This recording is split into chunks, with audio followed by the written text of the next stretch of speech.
What's good, everybody? Hope you guys are doing great. Hope you guys are preparing physically, mentally, and spiritually for the dark times that are ahead of us, and hope you guys are getting right with God and stay strong. Got some very important information to share with you guys today. And I'm absolutely not surprised at all that I'm starting to see more reports about this stuff. And I'm also noticing that, kind of similar situations are already ramping up in the U.S. But as you guys can see by the title, the people in Cuba are getting fed up with food shortages and the crazy inflation rates. And like I've been saying for months now, you're going to start seeing more and more people getting angrier and angrier and angrier as things get tougher and tougher. Because as time goes on, you're going to continue seeing rising prices. It's already happening right now. That's still ramping up. The issue is not getting any better. It's still getting worse, right? You're starting to see more stories about shortages. If you go on Google right now and you type in food shortage, you're going to see a lot of articles. And I remember months ago when I would put in keywords like that, it wouldn't be that many articles and stories that would show up. But all of a sudden now, you just get so many different stories. And, this is stuff that we already knew was coming anyways, It's no surprise, but just understand and keep in mind that it hasn't even reached its worst peak just yet. And in Cuba,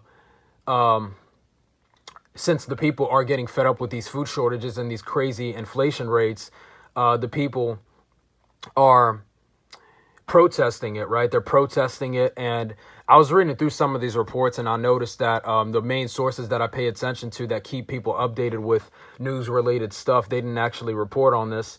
But I just happened to find these stories when I just typed in the keyword food shortage on Google. And I was reading through it and I believe they mentioned that, that people started throwing rocks at the policemen that tried to I believe they tried to stop the protest. And I think that's what they said. I think they said that that they started throwing rocks at them. And if that's true, I mean, I'm not really surprised either because, people are getting fed up. Like I said, things are getting tougher and tougher for people. People are tired of having to put in all this hard work into, into being able to have those, their basic needs pretty much, right? And in return, they're having to pay more and more and more at the grocery store.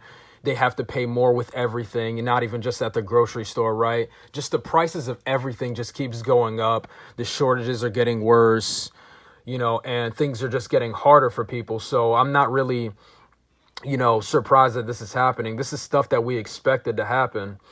And even in places like San Francisco, here in the U.S., shoplifting is literally at an all-time high. And I've even had people who even work at these grocery stores who have even told me, I believe it was only one person actually that even told me about this, but there's even people who work at grocery stores that have told me that, it's actually true that these shoplifting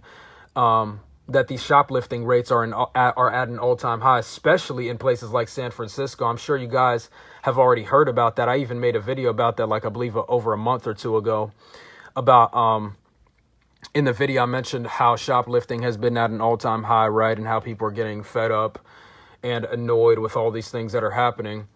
And as time goes on, you're going to start seeing that ramp up more and more and more as things get tougher, as the prices get higher. There was an economist that warned that hyperinflation could happen in 2022. And with the way things are going right now and how it's looking right now, it's looking like that's very likely.